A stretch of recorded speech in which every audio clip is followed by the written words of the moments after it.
परमेश्वराची स्तुती असो. Hallelujah, hallelujah. Praise the Lord, praise the Lord. खरंच परमेश्वर किती चांगला आहे आणि परमेश्वराची इच्छा आहे की त्याचे लोक त्याच्या सानिध्य असावं. आणि आज आपण सर्व मिळून त्याच्या सानिध्य जाऊ, त्याची उपकार स्तुती करू, त्याची आराधना करू आणि सर्व मान सन्मान गौरव त्या परमेश्वराला देऊया.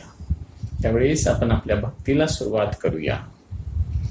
परमेश्वराचा धन्यवाद मी सर्वदा करीन, माझ्या मुखात त्याचे स्तवन सतत असेल. माझा जीव परमेश्वराच्या ठाई प्रतिष्ठा मिळवी. दीन हे ऐकून हर्षित होतील. तुम्ही माझ्याबरोबर परमेश्वराची थोरवी गा. आपण सर्व मिळून त्याच्या नामाची महती वरू.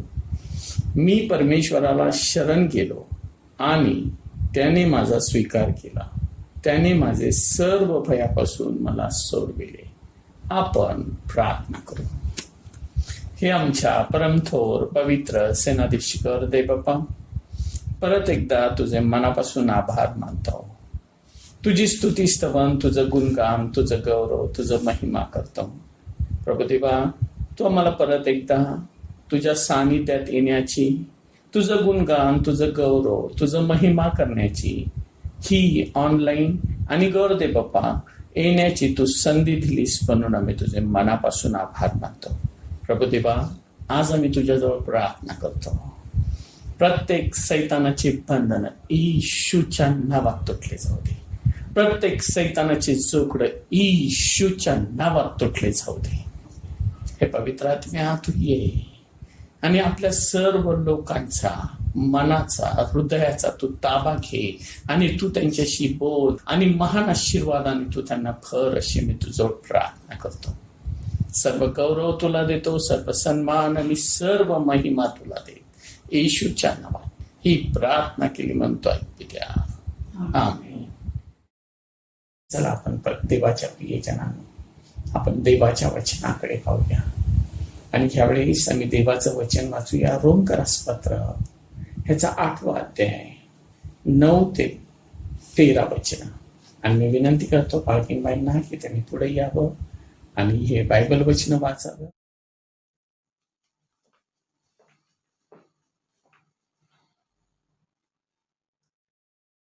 आपण परमेश्वराचं वचन वाचूया. आजच्या मननासाठी जो शास्त्र भाग निवडण्यात आलेला आहे तो आहे रोमकरासपत्र याचा 8वा अध्याय, वचन आहेत 9 ते 13. रोमकरासपत्र याचा 8वा अध्याय, वचन आहेत 9 ते 13. परंतु तुम्हामध्ये जर देवाचा आत्मा वस्ती करीत आहे तर तुम्ही देहाच्या अधीन नाही, आत्म्याच्या अधीन आहात. जर कोणाला ख्रिस्ताचा आत्मा प्राप्त झालेला नसेल तर तो ख्रिस्ताचा नाही. पण ख्रिस्त तुम्हामध्ये असेल तर शरीर जरी पापामुळे मेलेले आहे तरी आत्मा नीतिमत्वामुळे जीवन आहे. ज्याने येशूला मेलेल्यातून उठविले त्याचा आत्मा जर तुम्हामध्ये वस्ती करीतो तर ज्याने ख्रिस्त येशूला मेलेल्यातून उठविले तो तुम्हामध्ये वस्ती करणाऱ्या आपल्या आत्म्याने तुमची मर्त्य शरीरेही जिवंत करील. तर मग बंधुजन हो, आपण ऋणी आहो खरे, तरी देह स्वभावाप्रमाणे जगावयाला देह स्वभावाचे ऋणी नाही. कारण जर तुम्ही देह स्वभावाप्रमाणे जगलात तर तुम्ही मरणार आहात. परंतु जर तुम्ही आत्म्याने शरीराची कर्मे ठार मारलीत तर जगाल. देवा, ही वाचलेली वचनं आपल्या सर्वांसाठी आशीर्वादित करू.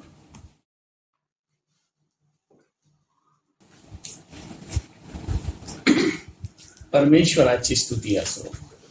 खरंच परमेश्वर चांगला आहे आणि त्याची दया सनातन आहे. देवाच्या प्रियजनांनो, आज मी ज्या वचनावरती मनन करणार आहोत ते वचन आहे रोमकरासपत्र ह्याचा 8वा अध्याय आणि 9वं वचन. परंतु तुम्हामध्ये जर देवाचा आत्मा वस्ती करीत आहे तर तुम्ही देहाच्या अधीन नाही, आत्म्याच्या अधीन आहात. ह्याचा अर्थ काय? बघा, ज्यावेळेस रोमच्या मंडळीला लिहित असताना पाऊल एक महत्वाची गोष्ट इथं सांगत राहिलेला आहे. आणि पाऊल ज्यावेळेस रोमच्या मंडळीला ही गोष्ट सांगतो त्यावेळेस तो हे सांगतो, परंतु तुम्हामध्ये देवाचा आत्मा वस्ती करत आहे, तर तुम्ही देहाच्या अधीन नाही, आत्म्याच्या अधीन आहात. आम्ही आत्मिक लोक आहोत. आम्ही आत्म्यामध्ये जगण्याचा प्रयत्न करत राहिलेलो आहोत. सैतानाने जगामध्ये पाप आणलं आणि पापाच्या द्वारे मरण आलं आणि मरणाच्या द्वारे लोकांच्या मनामध्ये भय आलं. पण ज्यावेळेस आम्ही इथं या रोमच्या मंडळीला लिहित असताना तो काय म्हणत राहिलेला आहे की तुम्ही आत्म्याच्या अधीन आहात. आत्म्याच्या अधीन या गोष्टीचा अर्थ काय होतो? तर रिझल्ट इज न्यू लाईफ. आत्म्याच्या अधीन म्हणजे नवीन जीवन. आणि हे नवीन जीवन आमच्या जीवनामध्ये केव्हा प्राप्त होतं?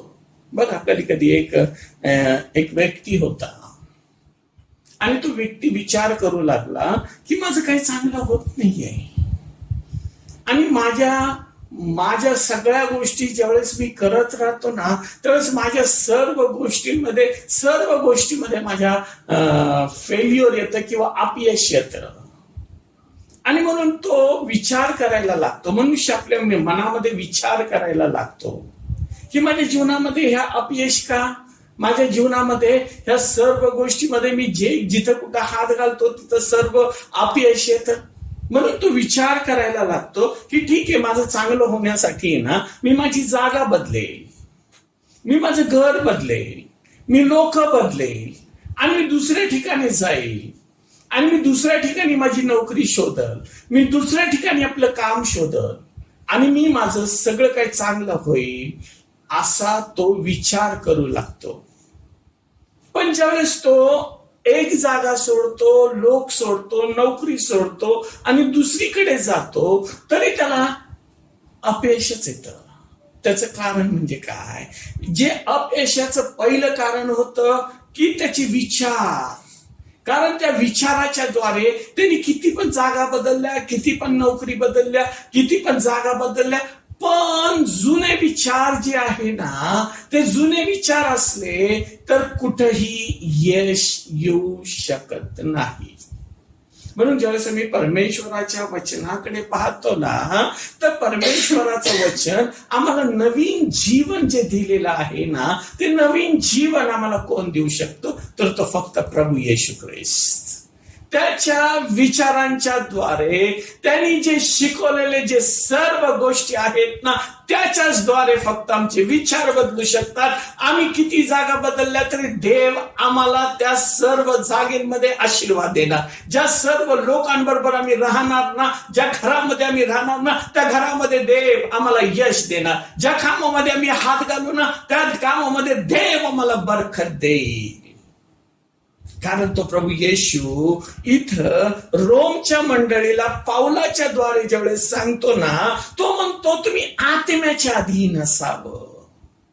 बघा, देवाच्या प्रियजनांनो, ज्यावेळेस आम्ही आत्म्याच्या अधीन असतो ना, आत्मा ज्यावेळेस आमच्यामध्ये कार्यरत असतो ना, आमचे विचार बदललेले असतात, आमच्या जीवनामध्ये यश येतं, आमच्या जीवनामध्ये आशीर्वाद येतात, सैतानाचे बंधनं तुटले जातात, सैतानाचे झोकडं तुटले जातात आणि आमच्या जीवनामध्ये प्रत्येक गोष्टीमध्ये देव आम्हाला आशीर्वाद देतो.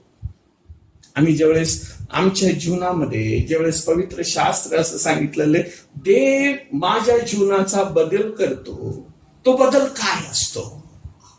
बघा, आम्ही ज्यावेळेस देहाच्या स्वाधीन असतो त्यावेळेस आमचे विचार सर्व देहाचे असतात. पण ज्यावेळेस आम्ही आत्म्याच्या स्वाधीन असतो ना तर पहिली गोष्ट देव आमचे विचार बदलतो. आणि पहिली गोष्ट तो काय सांगतो? स्तोत्रसंहिता याचं 40वां अध्याय आणि 3ऱ्या वचनामध्ये काय सांगितलं? स्तोत्रसंहिता याचं 40वां अध्याय आणि 3ऱ्या वचनामध्ये काय सांगितलं? तिथं काय सांगितलं? ज्यावेळेस आमच्या जीवनामध्ये त्याने हा माझ्या मुखात नवे गीत हा आमच्या देवाचे स्तोत्र घातले. हा हे पाहून पुष्कळ लोक भय धरतील हा व परमेश्वरावर भाव ठेवतील. हा पहिली गोष्ट, मी ज्यावेळेस बदललेला असतो माझ्या जीवनामध्ये, पहिली गोष्ट ज्यावेळेस माझे विचार प्रभू येशू ख्रिस्त बदलतो आणि मी प्रभू येशू ख्रिस्ताला म्हणतो, येशू तू माझा प्रभू आहेस, तू माझ्या जीवनाचा मालक आहेस, माझ्या जीवनाच्या सर्व गोष्टी बदलणारा तू प्रभू आहेस. त्यावेळेस तो प्रभू येशू ख्रिस्त पहिली गोष्ट माझ्या जीवनामध्ये काय करतो, तर देवाच्या वचनामध्ये असं सांगितलेलं आहे, त्याने माझ्या मुखामध्ये नवीन गीत घातले. म्हणून मी गीत गायले नाही का, आता मैं हर दिन मैं प्रभु का धन्यवाद करूंगा, हर पल उसकी स्तुति करूंगा. का करूंगा?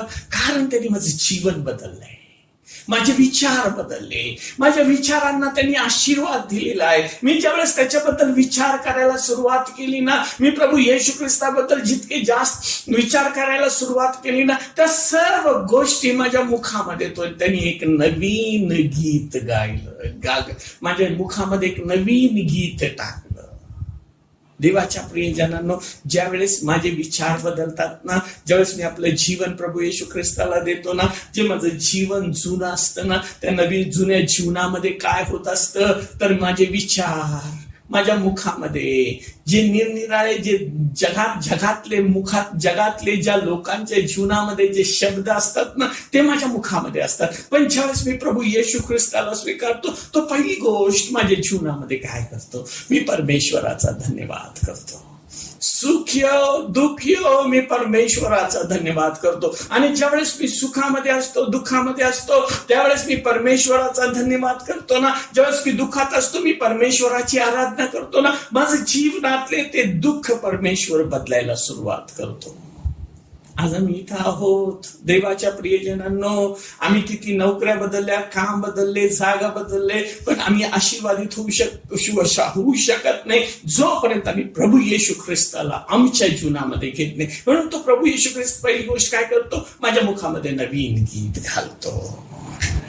तो नवीन गीत काय घालतो, म्हणून स्तोत्र करता 34 मध्ये तो म्हणतो, त्याचा अनुभव घेऊन घ्या. 34 अध्याय आणि 8व्या वचनामध्ये तो म्हणतो, परमेश्वर किती चांगला आहे ह्याचा अनुभव घेऊन पहा, जो त्याचवर भाव ठेवतो तो पुरुष धन्य म्हणून सांगितलेला आहे. तो धन्य का धन्य? आम्ही त्याला धन्य का म्हणतो? कारण तो माझा परमेश्वर त्या योग्यतेचा आहे. तो धन्यवाद देण्यास, तो माझ्या मुखातले जे सर्व त्याला धन्यवाद देण्याचे जे शब्द आहेत ना, तो त्यासाठी योग्य परमेश्वर आहे. माझं मुख तो बदलून टाकतो, माझ्या मुखातले शब्द तो बदलून टाकतो. आणि तिथं असं लिहिलेलं आहे तर 3ऱ्या वचनामध्ये, आमच्या देवाचे स्तोत्र घालतो. माझ्या मुखामध्ये इथपर्यंत कुठले शब्द होते? देवाच्या प्रियजनांनो, ज्यावेळेस माझं जीवन बदलतं ना, मी ज्यावेळेस पवित्र आत्म्याच्या अधीन येतो ना, त्यावेळेस माझ्या मुखामध्ये मी परमेश्वराचे गुणगान गायला सुरुवात करतो. परमेश्वराचे स्तोत्र, परमेश्वराचं स्तोत्र काय म्हटलेलं आहे, अहो पृथ्वीवरील सर्व लोक हो परमेश्वराचा जय जयकार करा, हर्षाने परमेश्वराची सेवा करा. स्तोत्र 103 मध्ये म्हणतो, हे माझ्या जीवा परमेश्वराचा धन्यवाद कर, त्याचे एकही उपकार विसरू नको. का उपकार विसरू नको? कारण त्या परमेश्वराने माझे विचार बदलले, त्या परमेश्वराने माझे आचरण बदललं, त्या परमेश्वराने माझ्या मुखामध्ये त्याचे स्तोत्र गायले. आणि तिथं असं सांगितलेलं आहे त्या 3ऱ्या वचनामध्ये, हे पुष्कळ, हे पाहून पुष्कळ लोकांनी भय धरले व परमेश्वरावर भाव ठेवला. कारण माझं जीवन कसं होतं, जे देवाला न आवडणारं माझं जीवन होतं, जे माझ्या जीवनामध्ये चुकीच्या गोष्टी होत्या त्या सर्व मी करत होतो. पण ज्यावेळेस मला नवीन जीवन प्राप्त झालं ना, देवाच्या वचनामध्ये सांगितलं, हे पाहून पुष्कळ लोक जे आहेत ना, जे पुष्कळ लोक आहेत ना, त्यांनी भय धरला. कोणाचा? अरे हा कसा होता, ह्याच्या जीवनामध्ये पाप होतं, ह्याच्या जीवनामध्ये हा नेहमी पडलेला होता, ह्याच्या जीवनामध्ये हा नेहमी त्रासलेला होता, ह्याच्या जीवनामध्ये नेहमी हा कर्जामध्ये होता, ह्याच्या जीवनामध्ये हा पापाच्या दरीमध्ये फसलेला होता, वाईट गोष्टींमध्ये फसलेला होता. पण ज्यावेळेस ह्यांनी आपलं जीवन प्रभू येशू ख्रिस्ताला दिलं, ह्यांनी आपलं जीवन त्या प्रभू येशूच्या हातामध्ये सोपवलं ना, त्यावेळेस ह्याचे विचार बदलले आणि ह्याच्याकडे पाहून आज आम्हाला वाटायला लागलं की आम्ही प्रभूकडे यावं. त्याला म्हटलंय नवीन जीवन.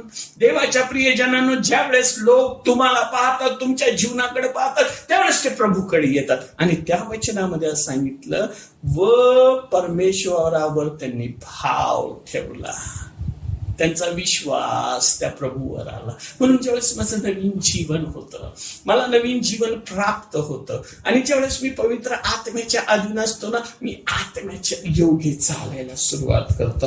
पुष्कळ लोक असं म्हणतात, माझा बदल पाहून, अरे ह्याचे कसं असं झालं, ह्याचं असं कसं झालं, हा कसं काय बदलला.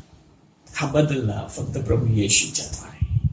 हा प्रभू येशूच फक्त बदलू शकतो. म्हणून एचकेलचं पुस्तक जेव्हा मी पाहतो ना, 11वा अध्याय आणि 19व्या वचनामध्ये काय सांगितलं त्यांनी. एचकेलचं पुस्तक 19वा अध्याय 11वा अध्याय आणि 19वा वचन, क्षमा करा. मी त्यास एकच हृदय देईन, हा, तुमच्यात नवीन आत्मा घालीन. हा, मी त्यांच्या देहातून हा, पाषाण हृदय काढून टाकून हा, त्यास मांसमय हृदय देईन, हा, म्हणजे हा. ते माझ्या नियमास अनुसरून चालतील. हा, बघा इथं देवाच्या प्रियजनांनो, ज्यावेळेस माझ्यामधून त्या देवाच्या वचनामध्ये ज्यावेळेस लिहिलेलं आहे ना, त्या रोमच्या 8व्या अध्यायाच्या 9व्या वचनामधून तो म्हणतो, तुझ्यामध्ये जो वस्ती करणारा देवाचा आत्मा तुझ्यामध्ये येईल ना. इथं त्या एचकेलच्या पुस्तकामध्ये 11व्या अध्यायाच्या 9व्या वचनामध्ये देव म्हणतो, मी त्यांना एकच हृदय देईल. एकच हृदय, जे हृदय माझं नाश पावत होतं, नाशाकडे चाललेलं होतं, जे माझं हृदय नाशाच्या मार्गाकडे चाललेलं होतं, तिथं तो म्हणतो, मी त्यास एक हृदय देईल, त्यास नवीन आत्मा घालेल. कोणता आत्मा. बायबल असं सांगते, ज्यावेळेस आम्ही रोमकरास पत्र तो 8वा अध्याय पाहतो आणि 9व्यापासून 13व्या वचनामध्ये असं सांगितलेलं आहे, ज्या आत्म्याने प्रभू येशू ख्रिस्ताला मरणातून उठवलं, तो आत्मा मी तुला देईल. देवाच्या प्रियजनांनो, आज भयाचा आत्मा जगाला ग्रासून टाकलेला आहे, पण तो देव म्हणतो, मी माझा पवित्र आत्मा तुला देईल, ह्यासाठी की मी तुला मरणातून उठवल, तुझ्या विचारातून उठवल, तुझ्या आजारातून उठवल, तुझ्या परिस्थितीतून उठवल, तुझ्या सर्व गोष्टीतून मी उठवणारा तुझा परमेश्वर तुझ्या बरोबर असेल. आणि म्हणूनच तो देव काय म्हणतो, तो देव इथे एचकेलला सांगत असताना तो म्हणतो, मी माझं हृदय, मी माझा आत्मा त्याच्यामध्ये घालेल, मी त्याच्या देहातून पाषाणमय हृदय काढेल. पाषाणमय हृदय कोणतं, की देवाला न ओळखणार, देवावर भाव न ठेवणार, ते हृदय मी काढून टाकेल. देवाच्या प्रियजनांनो, आज मी कुठे, आज माझी परिस्थिती काय, आज मी कोणत्या लाईनला चाललो, आज मी कुठं चाललो, आज जगाची परिस्थिती काय, मी परमेश्वराकडे पाहतो का. तो म्हणतो, मी त्याचं ते हृदय काढून टाकी आणि त्याला एक मांसमय हृदय देईल.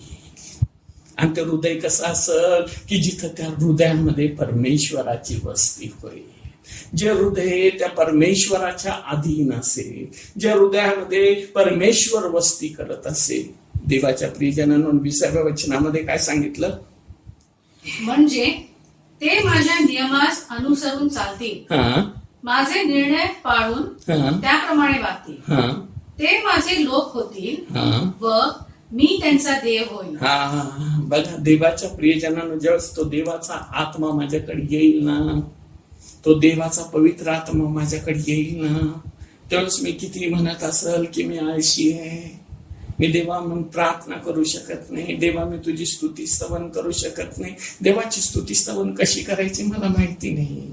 पण तो देव म्हणतो, ज्यावेळेस मी माझा आत्मा तुझ्यामध्ये घालेल ना, तर तो म्हणतो, म्हणजे माझे नियमांना तो अनुसरून चालेल. तो आत्मा येईल तुमच्यामध्ये आणि तो तुमच्यातला आळस काढून टाकेल आणि तो तुम्हाला शिकवल की त्याच्या नियमांनी कसं चालावं.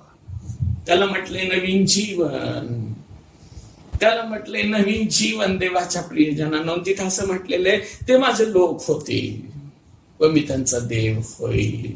आज हा देव, हा परमेश्वर आमचा असा आहे की जो आम्हाला संकटासमयी त्याच्या मंडपामध्ये लपवणारा परमेश्वर आहे. तो मला त्याच्या मंडपामध्ये लपवल, आणि ज्यावेळेस तो त्याच्या मंडपामध्ये मी लपवल ना, मी त्याची आराधना करत राहील आणि जगातले सर्व संकट निघून जातील. देवाच्या प्रियजनांनो, एक देवाचा सेवक होऊन गेला ज्याचं नाव होतं ग्रॅम ट्रस्कॉट. आणि एके दिवशी त्यांनी विचार केला की मी आपलं जीवन आता संपवून टाकतो, काय जीवनामध्ये अर्थ राहिलेला नाहीये. आणि ज्यावेळेस त्यांनी विचार केला आणि तो म्हटला की आजची रात्र ही माझ्यासाठी शेवटची रात्र असेल. आणि मग तो दुपारच्या वेळेस आपलं घर सोडलं, आपले लोक सोडले, आपले सर्वस्व सोडलं आणि समुद्राच्या किनाऱ्याला जाऊन बसला. तो म्हटला, अंधार पडला की मी ह्या समुद्रात उडी मारेल आणि मी मरून जाईल. म्हणून तो एका ठिकाणी बसला आणि एका ठिकाणी बसून त्या एक दगड होता, त्या दगडावरती बसला आणि दगडावरती बसून आपल्या पायाने ती वाळू अशी खालून अशी सरकवायला सुरुवात केली. आणि ज्यावेळेस ती पायाने ती वाळू अशी हलवत होता पुष्कळ वेळ त्याने ती वाळू हलवली. आणि त्याच्या मनामध्ये एकच विचार, आज माझा शेवट होईल, आज मी माझ्या शेवटच्या दिवसामध्ये जगत राहिले, शेवटचे काही घंटे मी राहिलेले आहे. आणि तो आपल्या इकडे असं पायाने अशी ती वाळू सरकवत होता. आणि सरकवत सरकवत असताना एक लहानशी चिठ्ठी त्या पायामध्ये निघाली. तो म्हटलं, हे काय आलं? म्हणून त्यांनी ती चिठ्ठी उचलली आणि त्या चिठ्ठीमध्ये त्यांनी असं घेतलं आणि वाचायला सुरुवात केली. आणि त्याच्यामध्ये लिहिलेलं होतं योहान 3:16. देवाने जगावर एवढी मोठी प्रीती केली की त्याने आपला एकुलता एक पुत्र दिला, यासाठी की जो कोणी त्याच्यावर विश्वास ठेवतो त्याचा नाश होऊ नये, तर त्याला सार्वकालिक जीवन प्राप्त व्हावं. आणि तो म्हटलं, मग मला कसं माहिती नाही? सार्वकालिक जीवन मला का माहिती नाही? तो म्हटला, मी इथं मरायला आलेलो आहे आणि हे सार्वकालिक जीवन आतापर्यंत माझ्यापासून कसं लपलंय? आणि देवाच्या प्रियजनांनो, तो दिवस त्याच्यासाठी शेवटचा दिवस नव्हता, तो दिवस त्याच्यासाठी पहिला होता देवाची सेवा करण्याचा. आणि तो ग्राहम ट्रस्कॉट, जो देवाचा सेवक, त्याने आपलं जीवन प्रभूला दिलं. आणि तो प्रभूला जीवन आपलं दिल्यानंतर त्याने आपल्या सेवेला सुरुवात केली आणि त्याने येऊन भारतामध्ये सेवा केली. आणि भारतामधले आज new life centre, new life fellowship ह्याचा तो जनक झाला. हा ग्रॅहम ट्रस्कॉट, ज्यांनी पुण्यामध्ये न्यू लाईफ सेंटर सुरू केलं आणि बॉम्बेमध्ये न्यू लाईफ सेंटरच होतं, पण त्याचं चेंज होऊन फेलोशिप झालं. पास्टर जोसेफ आणि पास्टर तिमोथी ह्या दोघांच्या कर्मी, त्याच्याद्वारे ही सेवा पूर्णच पुढे आली. एक माणूस मरायला टेकला, म्हणतो मी आज मरणार, पण ज्यावेळेस देवाचा आत्मा त्याच्यावरती आला, त्याचा विचार बदलला आणि देवाचं काम त्याने केलं. आज तुमची परिस्थिती तशीच असेल. कदाचित तुम्ही विचार करत असाल, मी मरणार, माझ्या जीवनाचा शेवट मी करणार. पण देवाच्या प्रियजनांनो, त्या माणसाने विचार केला आणि त्याने आपलं जीवन प्रभूला दिलं. तो आत्मा त्याच्याकडे आला आणि त्या आत्म्यामध्ये त्यांनी देवाची सेवा करायला सुरुवात केली. देवाच्या प्रियजनांनो, आज मी तिथला आहोत. ज्यावेळेस मी प्रभूकडे पाहतो, त्या देवाच्या वचनामध्ये सांगितलेले इफिसकारास पत्र ह्याचा 2रा अध्याय आणि 10व्या वचनाकडे ज्यावेळेस आम्ही पाहतो ना, देवाच्या प्रियजनांनो, जो आत्मा प्रभूने मला दिलेला आहे, इफिसकारास पत्र 2रा अध्याय आणि 10व्या वचनामध्ये काय सांगितलं? आपण सत्कृत्य करावी म्हणून ख्रिस्त येशूच्या ठाई निर्माण केलेले असे आपण त्याची हस्तकृती आहोत. ती सत्कृत्ये आचरित आपण आपला आयुष्यक्रम चालवावा म्हणून देवाने ती पूर्वी योजून ठेवली. बघा देवाच्या प्रियजनांनो, ज्यावेळेस मी ह्या वचनाकडे पाहतो ना, हा एक माणूस आपलं जीवन शेवट करायला लागतो, शेवटच्या घटका मोजत होता.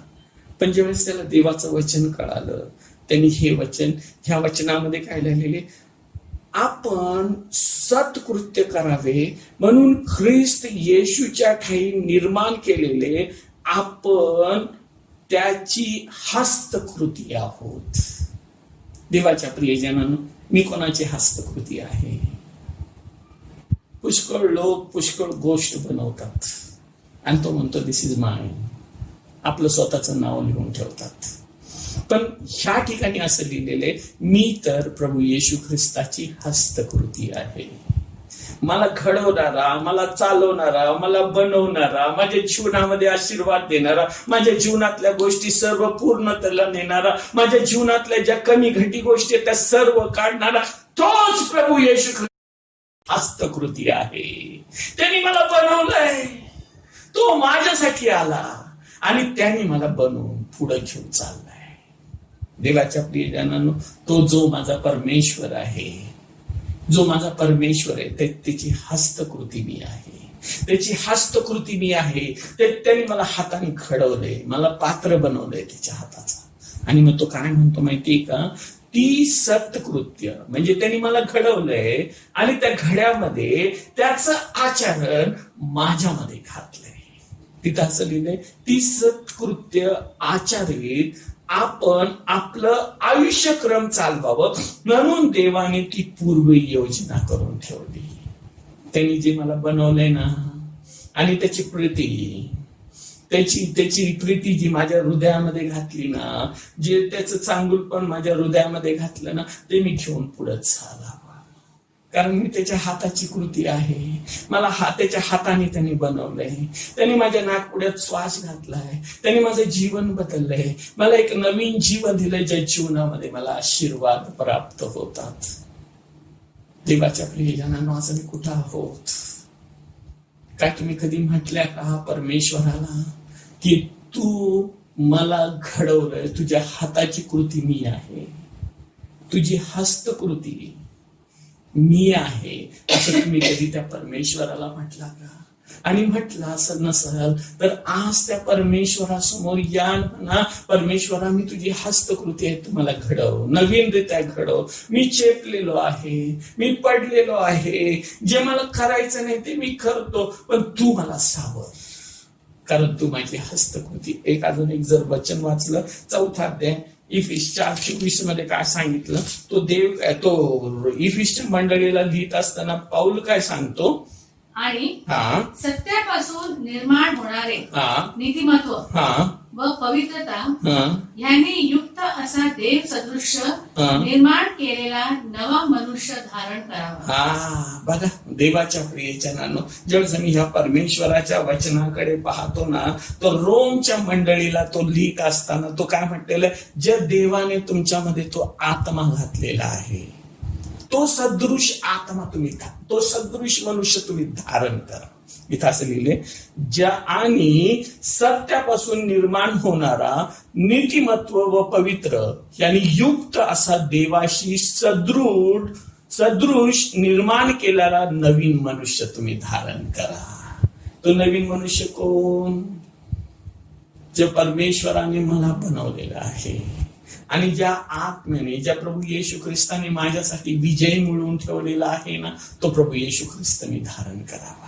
माझ्या जीवनामध्ये त्याची कृती असावी, माझ्या जीवनामध्ये त्याचं सर्वस्वी असावं, माझ्या जीवनामध्ये त्याचं स्थान असावं, माझ्या जीवनामध्ये मी त्याला घेऊन पुढे चालावं. देवाच्या प्रियजनांनो, आज प्रभू येशू ख्रिस्त लवकर येत राहिलेला आहे. मी एक गोष्ट तुम्हाला स्पेशल सांगतो, या 260 अध्यायांमध्ये जे मत्तेपासून तर प्रगटीकरणाच्या पुस्तकापर्यंत जे 260 अध्याय दिलेले आहे ना, ह्या 260 अध्यायामध्ये 1848 वेळेस लिहिलेलं आहे प्रभू येशू ख्रिस्त लवकर येतोय.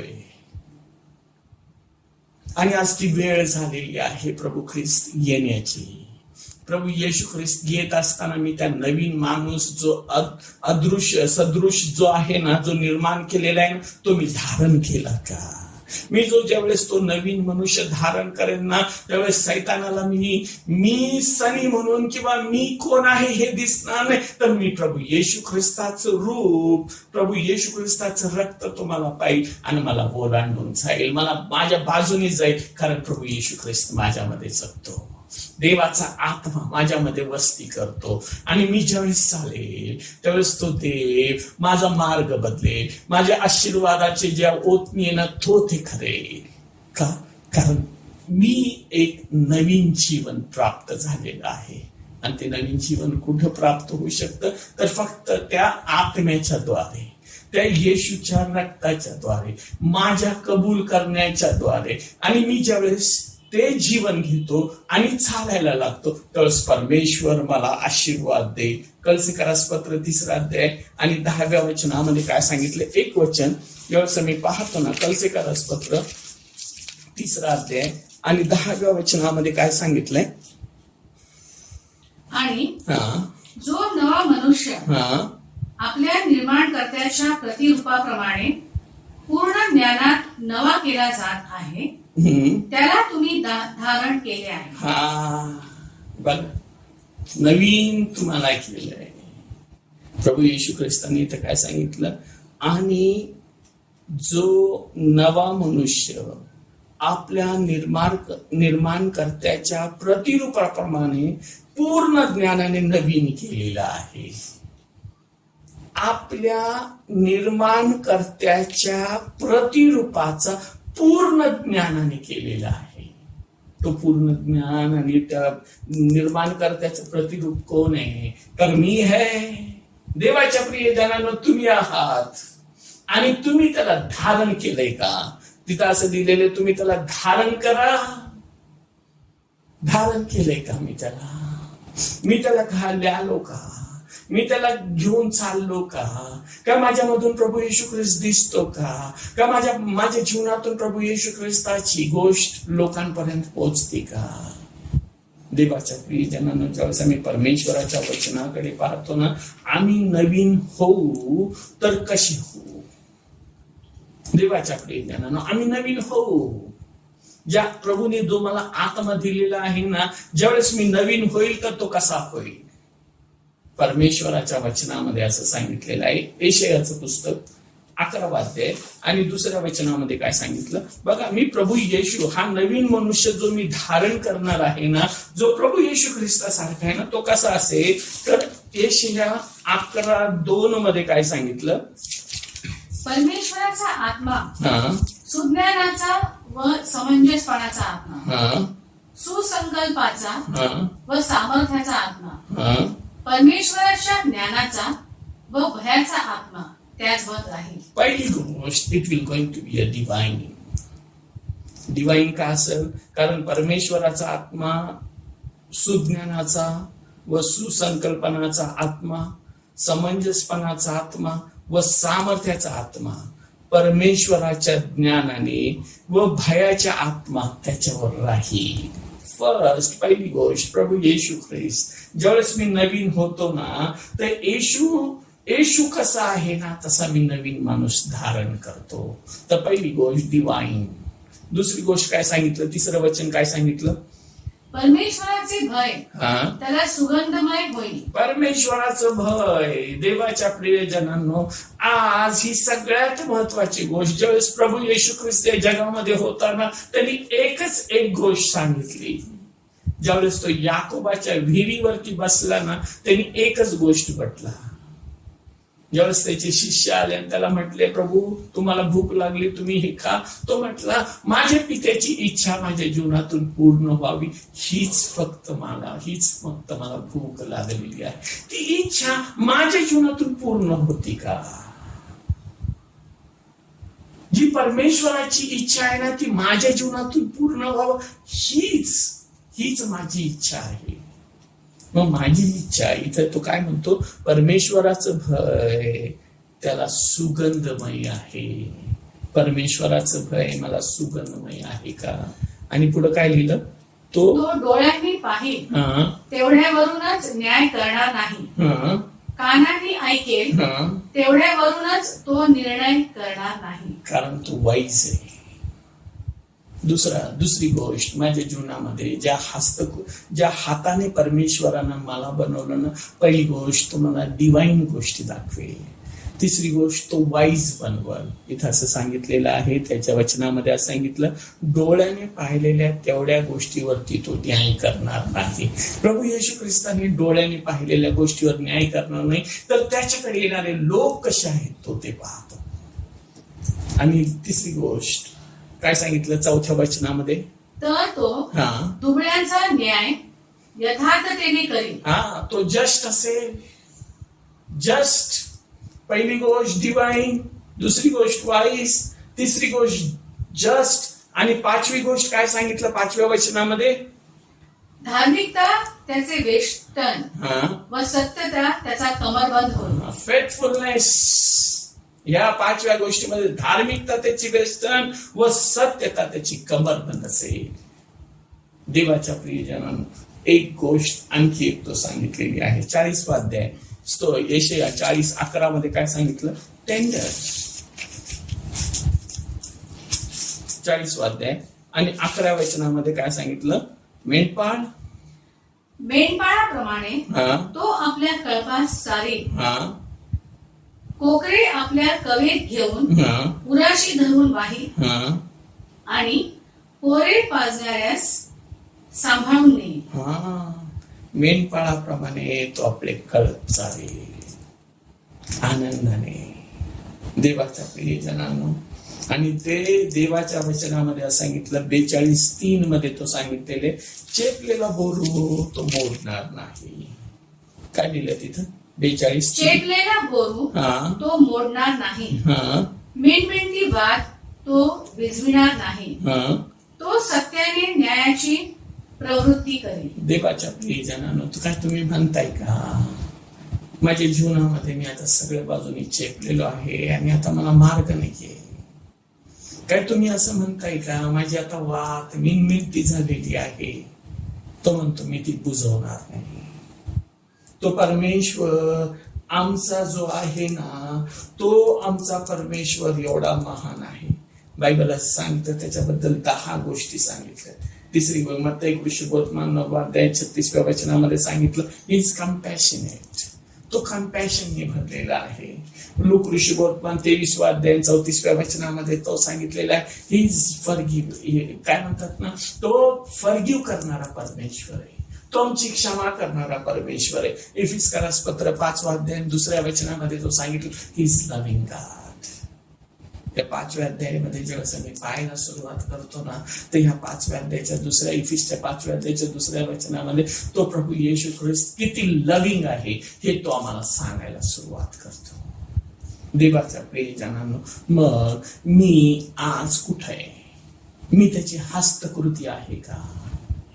मग मी जर त्याची हस्तकृती आहे, तर त्या हस्तकृती जर मी त्याच्या समोर गेलो नसेल, तर आज मी परमेश्वरासमोर जाईल आणि परमेश्वराला म्हणूया, त्या येशूला म्हणूया की जे पात्र तुम्हाला बनवलेलं आहे ना, ह्या पात्रामध्ये कोणत्या गोष्टीची कमी आहे ना, ह्या सर्व गोष्टी तू माझ्या जीवनामध्ये तू भर. ज्या मी 10 गोष्टी ख्रिस्तासारखी, ही ख्रिस्तासारखं व्हावं किंवा प्रभू येशू ख्रिस्तासारखं व्हावं, ही देवाची इच्छा आहे. आज प्रभू येशू ख्रिस्त लवकर येतोय. प्रभू येशू ख्रिस्त लवकर येतोय तुम्हाला आणि मला घेऊन जाण्यासाठी. देवाच्या प्रियजनांनो, मी त्याच्या हातातलं पात्र झालोय का? मी त्याच्या हातातलं काय म्हणतात ना, त्याला गौरव देणारं पात्र झालो का? नसल तर तुम्ही आज प्रभूकडे या आणि प्रभूला म्हणा की देवा, हे पात्र तुझ्या दैवी गोष्टी भर, तुझं ज्ञान तू मला दे, तुझ्या विश्वास पण मला दे. तू माझी मिनमिनती वात जी आहे ना, ती बुजू देऊ नकोस. माझा चेपलेला बोरू तू तोडू नकोस. ह्या सर्व गोष्टीने तुझ्या काय म्हणतात ना, तुझ्या करुणेने, तुझ्या कृपेने, तुझ्या कळवळ्याने, ज्या सर्व तुझ्या गोष्टी चांगलपणाच्या ना, ते तू माझ्या जीवनामध्ये भर. आणि तो देव येईल तुम्हाला आशीर्वाद देण्यासाठी, कारण तो देव आहे, तुमच्यासाठी या जगात आला. तो तुमच्यावरती प्रीती करतो. देवाच्या प्रियजनांनो, जगामध्ये भयंकर संकटाची लाट येणार आहे. हे आता आलेले सगळं थांबलेलं आहे. इथून पुढे ह्याच्यापेक्षा मोठ्या गोष्टी ज्या पवित्र शास्त्रात सांगितलेल्या ते येण्यापूर्वी आम्ही आपली तयारी करूया आणि प्रभूला म्हणूया की प्रभू मला तुझ्यासारखं बनव, मला तुझ्यासारखं बनव, मला तुझ्यासारखं बनव. आणि तुझ्यासारखं तू येत असताना, तुला सामोरे जात असताना मी तुझ्यासारखं असावं म्हणून तुम्हाला सहाय्य कर. तो देव आज येईल, तो प्रभू येशू आज येईल, तो प्रभू येशू येईल, त्याचा आत्मा तुम्हाला देईल आणि त्याच्यासारखं तो तुम्हाला बनवेल. देव करो आणि तुम्हाला त्या नवीन जीवनामध्ये, जे नवीन जीवन त्यांनी दिलेलं आहे ना, त्या जीवनामध्ये पुढे घेऊन चालव. देवा या वचना करवी तुम्हाला महान आशीर्वाद दे. आपण प्रार्थना करू. हे पवित्र सेनाधीश गौरव बापा, तुझ्या नावानं मान, सन्मान, गौरव, महिमा तुला देतो. प्रभू येशू, तुझी दया, तुझी कृपा तू आमच्यावरती रोज आणि रोज करतोस म्हणून आम्ही तुझे मनापासून आभार मानतो. प्रभू देवास, तुझ्या वचनाच्या द्वारे तू आम्हाला चेतावणी दिली, तुझ्या वचनाच्या द्वारे तू आम्हाला सांगितलं की प्रभू येशू, जे तुझ्या अधीन आहेत ते तुझे आहेत, जे तुझ्या आत्म्याच्या अधीन आहेत ते तुझे आहेत. प्रभू देवा, तू आम्हाला सहाय्य कर आणि तुझ्या इच्छेप्रमाणे चालण्यास, तुला धारण करावं म्हणून आम्ही गौरव बाप्पा, तू आम्हाला सहाय्य कर. तुझी कृपा, तुझी दया, तू आमच्यावरती कर, ह्यासाठी की आम्ही तुझी हस्तकृती आहोत. तुला गौरव देणारं पात्र तू आम्हाला बनव. आणि तू येत असताना आमचे सर्व वाईट विचार, आमच्या सर्व वाईट गोष्टी आम्ही सोडाव्या आणि तुझ्या बरोबर चालाव्या म्हणून तू आम्हाला सहाय्य कर. येशूच्या नावात ही प्रार्थना केली म्हणून तू ऐकू द्या. आमेन. आपण प्रभूंनी शिकवलेली प्रार्थना म्हणूया. हे आमच्या स्वर्गातील बापा, तुझे नाम पवित्र मानले जा, तुझे राज्य, तुझे इच्छेप्रमाणे आमची रोजची भाकर आज असते आणि जसे आम्ही सुरून सोडले तसेच तुमच्या नियम असो आणि आम्हास परीक्षेत तर आम्हास वाईटात असो, कारण ही राष्ट्र सामर्थ्याने ही सर्व काळ तुझीच आहे. आता देवबापाची प्रीती, येशू ख्रिस्ताची कृपा आणि पवित्र आत्म्याची सहभागिता तुम्हा सर्वांबरोबर आता आणि सदा सर्व काळ